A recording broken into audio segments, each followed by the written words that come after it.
quotidiennement le PC pour voir s'il n'y a pas une évolution. On doit mesurer le pouls, la tension artérielle, la diurèse, la température et faire un examen neurologique systématique.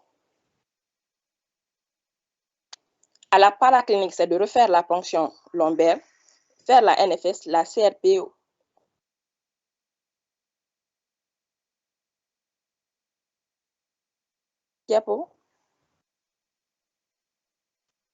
Les modalités évolutives. Soit le patient peut évoluer favorablement lorsqu'il est sous traitement et à l'examen clinique, on peut avoir un examen clinique qui est normal. À niveau de l'examen du LCA, on peut avoir l'albumine et un SUT qui est normal, une cytologie qui est normale, la CRP et les PCT qui sont négatives. Et lorsque l'évolution est défavorable en l'absence de traitement ou si le traitement a été mal conduit, on peut immédiatement avoir des complications qui sont tardives, à savoir les séquelles, ou on peut même avoir un décès également. En 2B, nous allons parler des formes cliniques.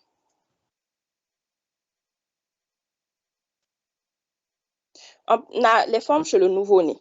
Et chez le nouveau-né, on peut avoir une fièvre modérée ou absente qui est remplacée par une normothermie ou une hypothermie. On peut avoir la présence de convulsions, des troubles de comportement, un enfant qui va refuser de téter, une irritabilité, des manifestations qui sont neurovégétatives, à savoir une détresse respiratoire, des troubles vasomoteurs, accès de tachy ou de bradycardie, une hypotonie, un ictère ou un bombement au niveau de la fontanelle.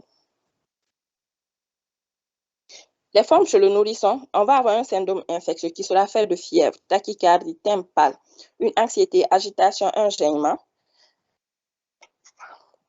Un syndrome méningé, un bombement au niveau de la fontanelle antérieure, une hypotonie de la nuque avec rejet de la tête en arrière, des cris et des pleurs inhabituels, une hyperesthésie, une somnolence inhabituelle et des convulsions.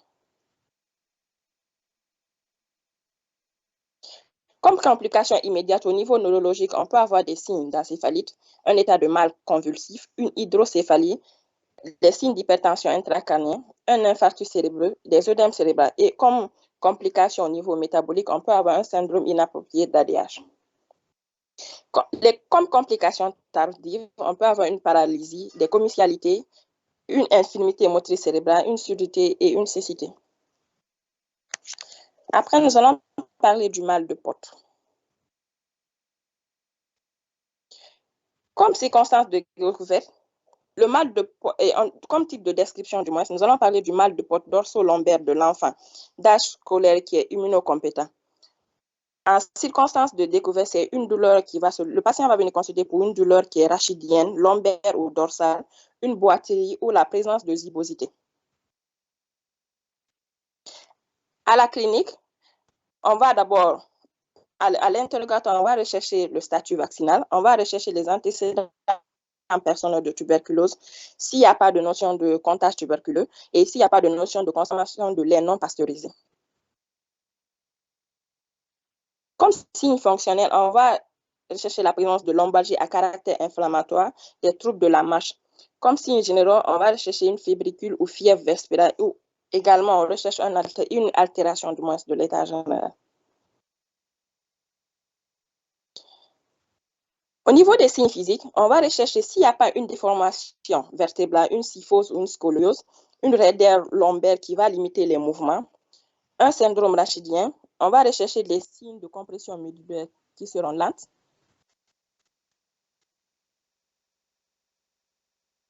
On va rechercher les signes de compression. À la biologie, on va rechercher, à la biologie, on va faire une NFS qui va nous montrer une leucocytose augmentée ou normale, une anémie hypochrome microcytaine d'origine inflammatoire. Les VS seront accélérés avec une CRP qui sera élevée. À l'IDRT, souvent, on aura une réaction fluctuaire avec induration supérieure à 8 mm. Elle peut aussi être négative et ceci ne va pas dire que le résultat est négatif, ne va pas nous dire que c'est le gain. On peut pas, il n'est pas dit que forcément qu'on ne va pas poser le gain aussi. À la bactériologie, on va rechercher, à la bactériologie, à la recherche du BK sur le prélèvement par examen direct et culture sur le milieu de l'ONC. À l'histologie, on va faire une biopsie disco-vertébrale en faisant un prélèvement de l'abcès. Et ceci va nous montrer soit un granulome épithélial, gigantocellulaire avec nécrose caséeuse. Il va également montrer la présence de cellules géantes de Langerhans. À l'imagerie, on va faire une radio du rachis, face et profil. Et au niveau de cette radio, soit on peut avoir un pincement au niveau discal. Ça, c'est des signes qui sont précoces. On peut avoir une érosion des plateaux vertébraux, parfois des géodes. On peut avoir une destruction plus ou moins complète du disque vertébral, une ostéolose vertébrale qui peut être floue des plateaux, et érosion géode typiquement en miroir. On peut avoir également un tassement vertébral. On peut aussi avoir une ostéolose paravertébrale qui va signifier une atteinte des parties molles. Sur ce cliché, c'est une radio qui a été une radio standard qui a été réalisée. Sur la flèche rouge, on a la flèche rouge montre un pincement au niveau discal et cette flèche bleue nous montre une atteinte du moins du plateau vertébral.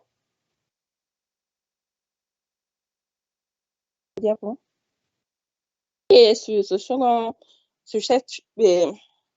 ces images, on voit d'abord un tassement vertébral et un pincement au niveau discal. On peut aussi avoir des images de reconstitution au niveau de l'image qui suit. On peut aussi avoir des atteintes qui vont se présenter en type d'abcès en fuseau, de psoas, de Bissac ou de Scarpa. Diapo.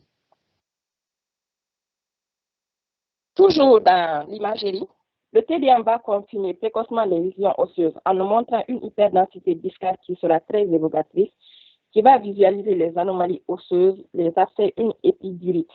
Et ceci va nous permettre de faire une ponction stano-guidée.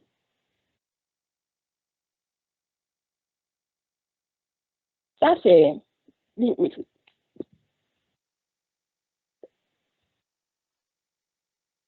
Sur ce chemin, on voit une image de destruction des géodes, une séquestration osseuse et un abcès des parties molles avec des calcifications.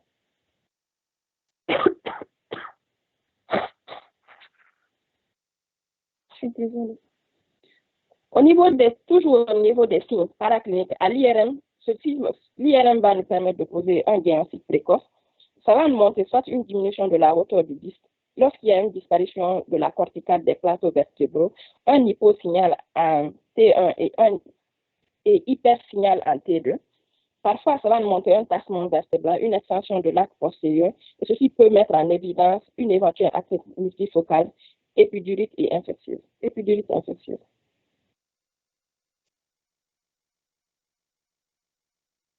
Lorsqu'on fait l'IRM avec injection du gadolinium, on peut voir à la recherche de l'atteinte épidurale et des parties molles.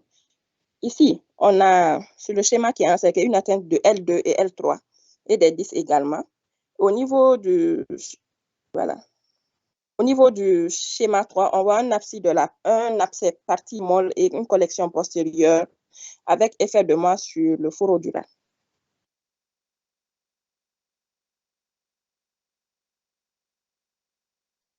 Les éléments de surveillance, d'abord à la clinique, on va prendre les constantes, le poids, la température, l'état général, l'état neurologique et clinique complet. À la paraclinique, on va faire une NFS et une radio du rachis comme modalité évolutive. Soit le patient va évoluer de façon favorable, sous traitement adéquat et précoce, grâce au traitement antituberculeux qui seront complétés ou non selon les lésions par un traitement orthopédique ou chirurgical.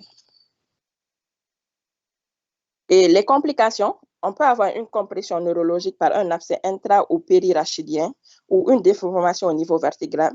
Au-dessus du L2, on peut avoir une paralysie spasmodique. En dessous du L2, on peut avoir un syndrome de queue de cheval. On peut également avoir comme complication une épidurite inflammatoire, une fistulisation, la perte de l'ardose avec tassement cunéiforme antérieur. Et comme séquelle, on peut avoir un abcès résiduel qui sera calcifié.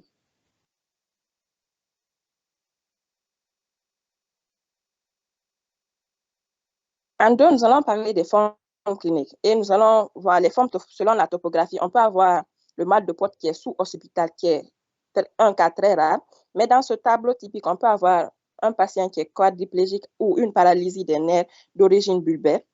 Si c'est le mal de Pott qui est cervical, c'est une torticolis qui est rebelle névralgique.